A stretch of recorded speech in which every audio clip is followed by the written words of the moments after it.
Bonjour à vous. C'est Alexandre. Sous la Varangue, c'est votre émission. Sous la Varangue est une émission culturelle consacrée à l'art, aux traditions, à l'histoire et à l'événementiel. Thé ou café? Les deux, mon capitaine. Aujourd'hui, nous continuons notre exploration de cette start-up week-end à l'IUT de Saint-Pierre. Cette fois-ci, nous allons nous intéresser à Oren, une start-up qui crée des marques de vêtements, de mode à partir de fibres de bambou. Et c'est tout de suite dans Sous la Varangue.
Je suis toujours ici à l'IUT de Saint-Pierre et je suis en compagnie de Laurent et de Romain. Ouais. Et messieurs, vous avez votre start-up consiste à créer des vêtements en fibres de bambou. Ouais, il s'appelle Oren. Ouais, exactement. Je suis Laurent Mougang, étudiant en technique de commercialisation en deuxième année de l'IUT de La Réunion. Et je participe à la Web Cup Réunion qui se déroule à l'IUT. Et je suis dans le projet Oren, qui est un projet de vêtements recyclables, non, qui est un projet de vêtements de sport écologique. Donc, je m'appelle Romain Damour, j'ai 26 ans, je suis actuellement étudiant en master management et développement international. Je suis présent à la Startup Weekend cette semaine pour accompagner Olivier Ramalingom, fondateur de la marque Oren, dans son développement commercial. Et puis voilà, c'est avec plaisir qu'on se trouve ici et qu'on a la chance d'être mis en lumière justement par les médias, donc ça tombe bien, on en profite. Oui, donc c'est une ligne de vêtements sportifs créée par Olivier Ramalingom. Oren, pourquoi? O pour l'économie circulaire, Run pour le petit clin d'œil à la fois à La Réunion et au running, ouais. Et donc une ligne de vêtements, comme vous l'avez dit, en fibres de bambou. Donc c'est quelque chose d'écologique, près de la nature. Ouais, ça parle de, c'est pas du recyclage, mais on se réapproprie la fibre végétale, c'est-à-dire la fibre de bambou, pour en faire un vêtement usuel de tous les jours. C'est ça. Ouais. Donc on peut l'utiliser, oui, comme vous le disiez, de toutes les façons. Bon, le principe de base, c'est surtout sur un partage au niveau du sport, avec des valeurs d'économie circulaire, d'engagement pour l'environnement, et également de mise en lumière en fait de notre beau patrimoine réunionnais, de l'océan Indien. Ouais. Exactement. Ouais. Donc c'est vrai que les bambous sont assez présents ici à La Réunion. Les bambous, il y en a beaucoup dans l'Est. Ouais. Et il y en a aussi dans les Hauts. Ouais. Donc les bambous ont besoin de beaucoup d'eau. Et alors je pense que pour s'approvisionner en bambou, il n'y aura qu'à attendre. Bon, en fait, il y a un petit problème parce qu'on a les bambous, mais on n'a pas vraiment d'usine textile. Donc c'est pour ça qu'on va essayer de collaborer avec nos voisins, Madagascar. Parce que là-bas, il y en a déjà une usine sur place et c'est déjà en train de se faire. Donc, en fait, il y a un savoir-faire qui est déjà maîtrisé à Madagascar, sur lequel nous, on va s'appuyer en partenariat avec eux. Et ça permet de favoriser l'inclusion, la création d'emplois et la mise en lumière de l'océan Indien. Et avec ça, un design qui va être lui fait par contre totalement à La Réunion. Et comme ça, cette fameuse mise en lumière, elle va être collégiale, pas uniquement réunionnaise, mais groupée à l'océan Indien. On vient de voir que la plus grande difficulté, ça sera de construire des usines en fait, de textiles, parce que nous n'en avons pas ici à La Réunion. Ouais, exactement. Et donc il va falloir agir inciter les industriels à créer ces usines. Donc ça va être un projet qui ne sera pas évident, parce qu'il s'agit non seulement de favoriser la branche bambou, mais aussi de créer une industrie autour du bambou, quoi. C'est ça, exactement. Voilà. Ce projet-là, en fait, c'est un tremplin vers l'avenir. L'innovation, elle n'a pas de limite, c'est ça qui est bien. Ouais. Donc, en effet, on souffre malheureusement de cette absence d'usine de textile à La Réunion. Pour autant, on a quand même une possibilité de croissance et de développement qui est là. Maintenant, ça peut répondre justement à des besoins futurs. Donc si oui, il y a des industriels qui souhaitent s'installer pour nous aider à développer cette filière ici, ça serait super. C'est vraiment... Bon, on va faire passer le message. Ouais. Alors, pour ce qui est des vêtements, est-ce que vous travaillez avec des designers, avec des couturiers En fait, Olivier lui-même est d'abord un designer lui-même. Et c'est quelqu'un qui s'y connaît en textile. Ouais. Donc c'est déjà un avantage et je pense bien qu'il a des contacts aussi à l'intérieur. Il a pu travailler en collaboration dans le passé avec des noms quand même assez importants, notamment avec le magasin du Grand Raid, avec l'équipe de sportifs de Prudence Créole. Donc ce sont des produits qui ont déjà été testés, qui fonctionnent et qui demandent juste en fait à être exploités et à être mis en avant. Voilà. Donc, alors, en fait, le réseau est là quelque part. Le réseau, grâce aux créateurs, il ne manque plus que le réseau industriel. Voilà. Mais là, le réseau industriel, tout est à créer. Mais je pense que peut-être qu'il y aura des aides du côté peut-être de la région ou du département qui trouveront le projet intéressant. C'est ça qu'on espère, c'est pour ça que nous sommes là, c'est Startup Weekend. C'est vrai qu'il y a des prix à gagner, notamment de l'aide pour l'accompagnement. Après, il y a eu aussi des subventions qui ont été mises en place déjà. Maintenant, nous on est preneurs, donc forcément si on peut continuer à en avoir. Alors comment s'est passé le crash test? Parce qu'on rappelle, le crash test, c'est avant de passer devant le jury. Donc ce crash test, ça a dû être un petit peu stressant ou En fait, pas vraiment stressant parce qu'on maîtrisait quand même notre sujet. On avait déjà une bonne base. Mais c'était pas facile parce que je peux dire que c'était vraiment productif. Parce qu'il y avait des petits trucs à ajuster. Et grâce au jury qui était là, ils nous ont permis de voir ce qu'il fallait faire, ce qu'il fallait monter et ce qu'il fallait retirer. Donc vraiment pour nous c'était très productif. C'était un entraînement comme un sportif qui justement va s'échauffer avant de passer à l'épreuve compétition. Finale, Et donc c'est vrai que c'était notre échauffement à nous. On a quelques petits réajustements à faire, mais on va dire que c'était bon enfant, donc c'est bien. Alors d'où est venue l'idée de ce projet en fait? En fait vraiment après, c'est passé plus après le Grand Raid. Quand Olivier est revenu à La Réunion, il passait sur les sentiers et il a remarqué que sur les sentiers, c'est vraiment beau, mais il reste un truc. Et le truc, c'était quoi? La pollution. C'est ça vraiment en fait. Donc c'est ça qu'on veut éviter surtout sur notre île et aussi élargir par rapport à l'Europe, en Afrique. Et puis il a fait un constat aussi, c'est qu'on est le département en fait de France où il y a le plus de pratiquants de trail. Et donc lui, il a tout simplement levé la tête, il s'est aperçu de ça.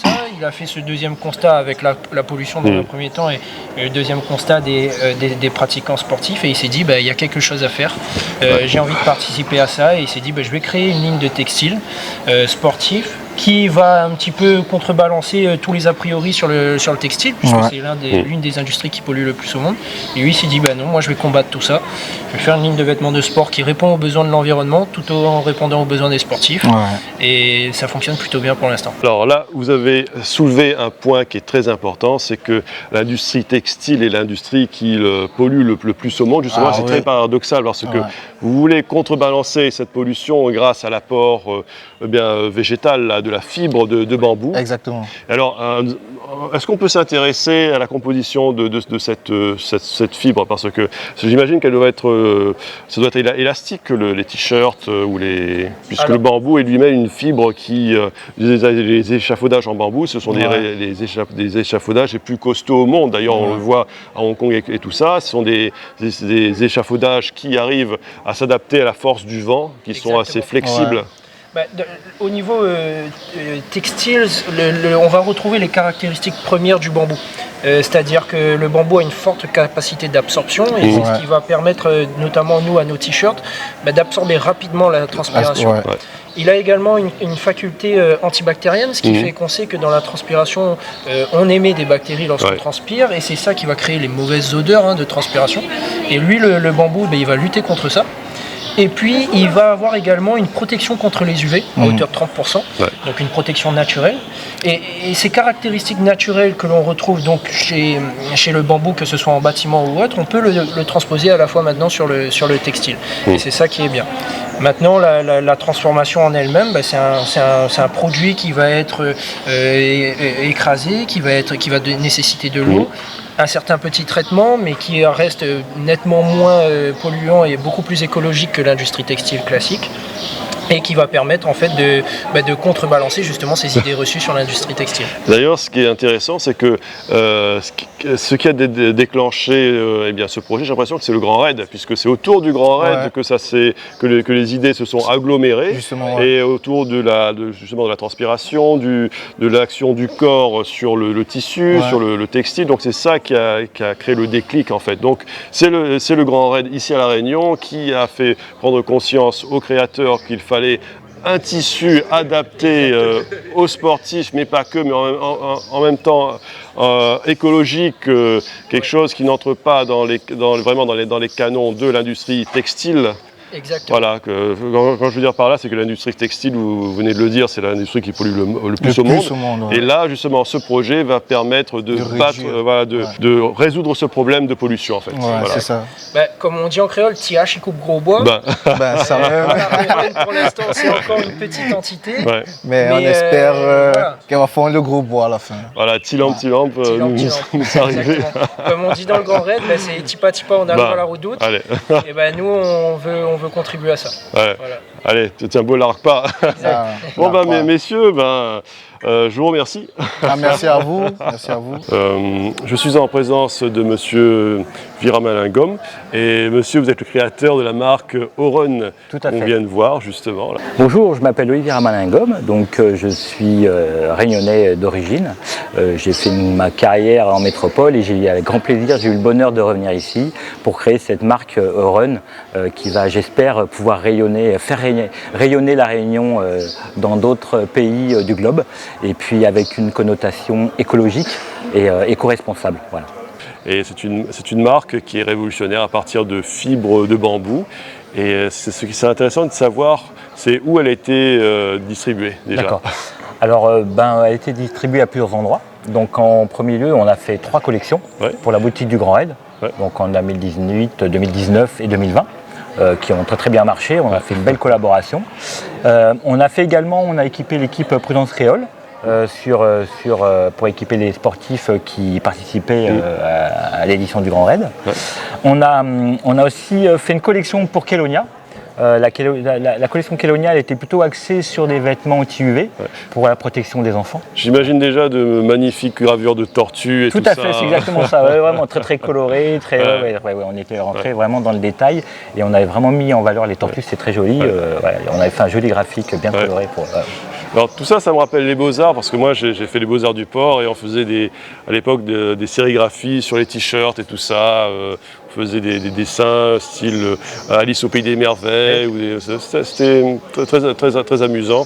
Et justement, c'est tout un art en fait, le vêtement, le graphisme sur les t-shirts, sur les collections. Tout à fait, Et alors, là, c'est pas votre première collection, il y a plusieurs collections, et à chaque fois avec une thématique, justement. Tout à fait. Kelonia, le Grand Raid, à chaque fois, il y a un environnement différent pour chaque collection. Absolument, Et puis la volonté, en fait, de la marque, c'est de faire participer les artistes de la Réunion pour eux-mêmes faire des designs qui serviront au club de Lille ou même aux entreprises, parce qu'on a aussi des demandes des entreprises telles que EDF qui nous a demandé de faire des collections pour eux. Donc on a des entreprises de bâtiments aussi qui nous sollicitent. Donc on pourra faire participer aussi les artistes de La Réunion, et ça c'est un vrai atout, je pense. Donc Oron est une marque totale puisqu'elle fait participer tout le monde, que ce soit les artistes, les industriels, les partenaires, les différents événements, par exemple le Grand Raid, voilà, à chaque fois il y a une participation différente. Tout à fait. Et puis il y a une vraie volonté de faire participer les entreprises dans nos thématiques, puisqu'on les sollicite pour qu'eux nous donnent une thématique que nous on puisse exploiter. Donc on les fait intervenir aussi, donc ils sont partie prenante dans les designs que l'on fait. Hein. On n'est pas les seuls maîtres du design, ils nous donnent des thématiques, des chartes graphiques. Et nous en fonction de ça, on développe des couleurs, des formes en fonction de leur volonté. Voilà. Alors c'est une marque qui est de plus en plus présente en fait ici à La Réunion. C'est une marque pays, c'est une marque réunionnaise et elle est de plus en plus connue. Elle a aussi vocation à être de plus en plus connue et j'imagine qu'il doit y avoir de super retours. Écoutez, on est plutôt satisfait puisque je vous dis, voilà, pour preuve, avoir fait 3 collections avec le Grand Raid, je pense que c'est déjà une preuve de fidélité. On a fait la même chose pour l'équipe, la team EDF qui était sur le Grand Raid. Donc pour nous, c'est quand même un gage de qualité et de fidélité des partenaires avec qui on travaille.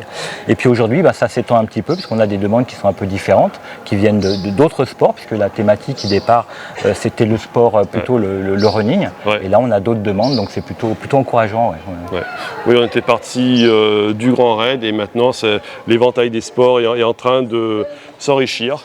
Et voilà, ça touche tout le monde, c'est formidable. Oui, puis ça touche aussi la métropole puisqu'on a eu des demandes d'un club professionnel qui est basé à Toulon, le RCT pour ceux qui connaissent, qui nous a fait une demande spécifique pour des vêtements parce qu'on a une base qui est quand même écologique et ils avaient une thématique avec des étudiants et une jeune génération pour faire une sensibilisation à la thématique des déchets et ils ont fait appel à nous pour avoir une collection très colorée, pour faire vivre un petit peu tous ces jeunes gens autour d'une thématique de déchets, de sensibilisation, de ramassage des déchets. Voilà. Oui, ramassage de déchets, il y a aussi projet Rescue Océan, il y a aussi Propre Réunion. Donc, parce que moi je participe souvent aux opérations projet Rescue Océan avec Benoît Barbotin et tout ça. Donc ça s'inscrit dans cette même fibre écologique là. Donc c'est parfait. Voilà.